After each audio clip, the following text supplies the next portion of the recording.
Judy Moody was in a mood. My favorite pet. It was Labor Day, a no-school day. Judy looked up from her me collage on the dining room table. "We need a new pet," Judy announced to her family. "A new pet? What's wrong with Mouse?" asked Mom. Mouse opened one eye. "I have to pick my favorite pet. How can I pick my favorite when I only have one?" "Pick Mouse," said Mom. "Mouse is so old, and she's afraid of everything. Mouse is a lump that purrs."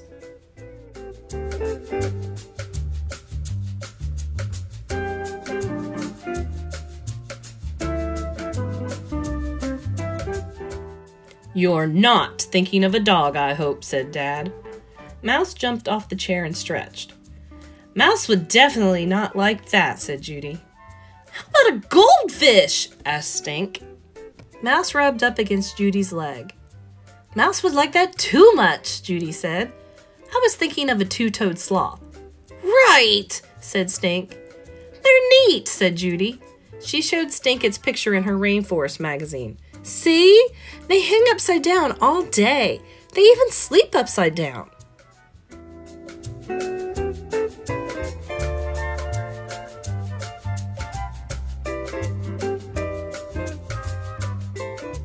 "You're upside down," said Stink. "What do they eat?" asked Dad. "It says here they eat leafcutter ants and fire-bellied toads," Judy read. "That should be easy," said Stink. "Tell you what, Judy," said Dad. "Let's take a ride over to the pet store. I'm not saying we'll get a sloth, but it's always fun to look around. Maybe it'll even help me think of a 5-letter word for fish that starts with M for my crossword puzzle." "Let's all go," said Mom.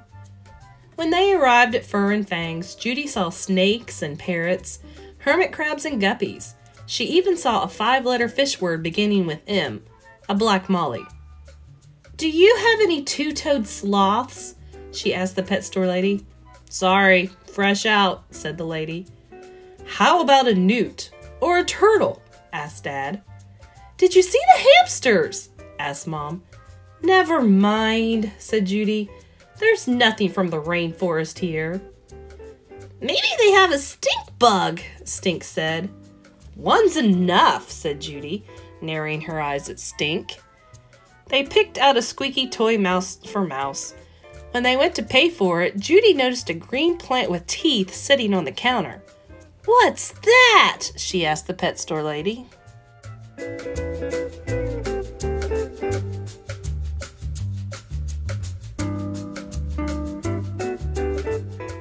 "A Venus flytrap," the lady said. "It's not an animal, but it doesn't cost much, and it's easy to take care of. See these things that look like mouths with teeth? Each one closes like a trap door. It eats bugs around the house, like flies and ants, that sort of thing. You can feed it a little raw hamburger, too." "Rare," said Judy Moody. "Cool," said Stink. "Good idea," said Mom. "Sold," said Dad. Judy set her new pet on her desk, where the angle of sunlight hit it just right. Mouse watched from the bottom bunk with one eye open. "I can't wait to take my new pet to school tomorrow for share and tell," Judy told Stink. "It's just like a rare plant from the rainforest."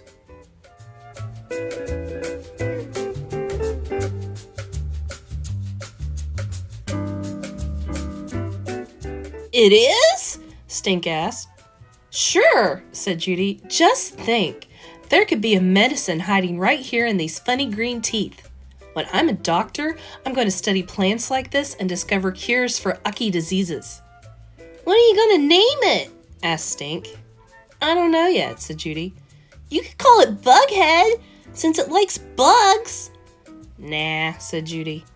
Judy watered her new pet. She sprinkled Grow Fast on the soil. When Stink left, she sang songs to it. "I know an old lady who swallowed a fly." She sang till the old lady swallowed a horse. She still couldn't think of a good name. Rumpelstiltskin?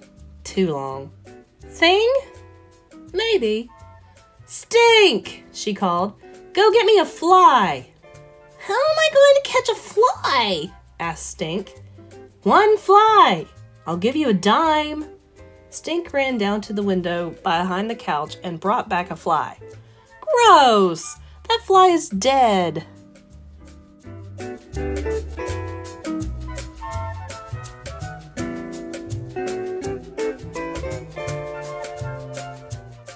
It was going to be dead in a minute anyway. Judy scooped up the dead fly with the tip of her ruler and dropped it into one of the mouths. In a flash, the trap closed around the fly, just like the pet store lady said. Rare, said Judy. Snap! Trap! Stink said, adding sound effects. Go get me an ant. A live one this time.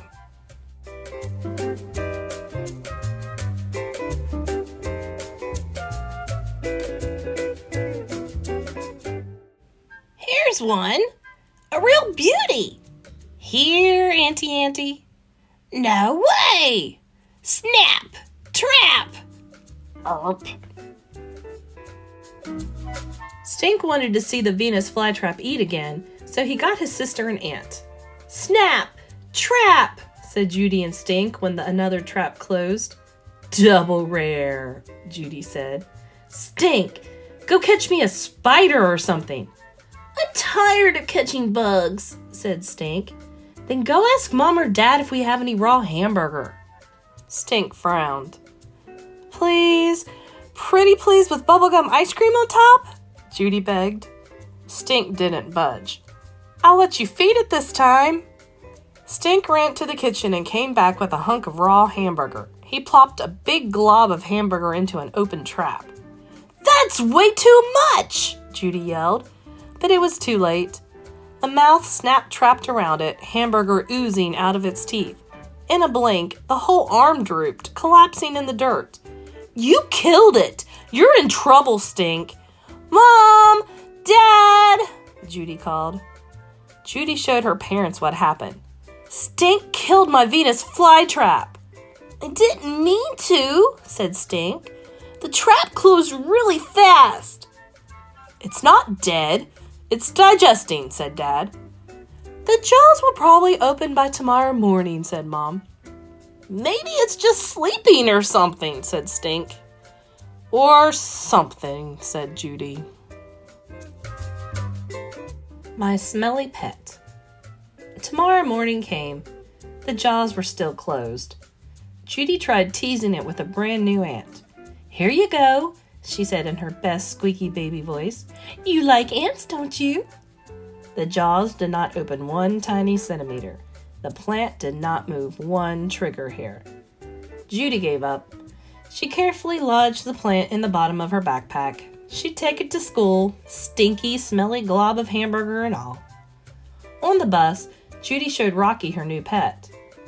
I couldn't wait to show everybody how it eats. Now it won't even move, and it smells.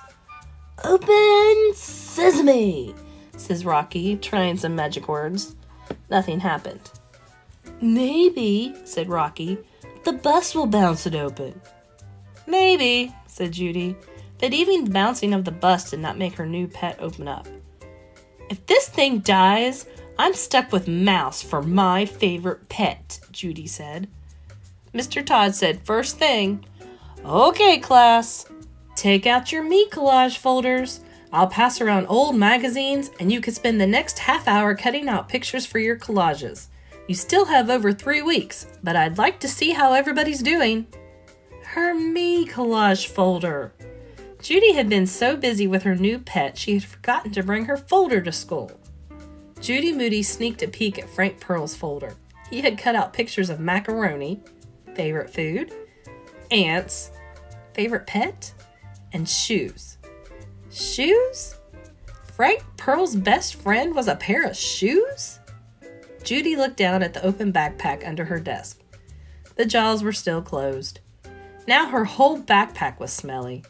Judy took the straw from her juice box and poked at the Venus flytrap. No luck. It would never open in time for Share and Tell. Well? Frank asked. Well, what? Are you going to come? Where? My birthday party. A week from Saturday. All the boys from our class are coming, and Adrian and Sandy from next door. Judy Moody did not care if the president himself was coming. She sniffed her backpack. It stunk like a skunk. "What's in your backpack?" Frank asked. "None of your beeswax," Judy said.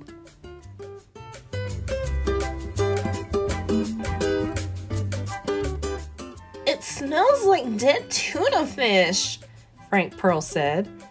Judy hoped her Venus flytrap would come back to life and bite Frank Pearl before he ever had another birthday. Mr. Todd came over. "Judy, you haven't cut out any pictures. Do you have your folder?" "I did. It was then. Well, no," said Judy. "I got a new pet last night." "Don't tell me," said Mr. Todd. "Your new pet ate your me collage folder?" "Not exactly. But it did eat one dead fly and one live ant, and then a big glob of... Next time, try to remember to bring your folder to school, Judy. And please, everyone, keep homework away from animals." "My new pet's not an animal, Mr. Todd," Judy said, "and it doesn't eat homework, just bugs and raw hamburger." She pulled the Venus flytrap from her backpack. Judy could not believe her eyes. Its arm was no longer droopy. The stuck trap was now wide open, and her plant was looking hungry. "It's my favorite pet," said Judy. "Meet Jaws."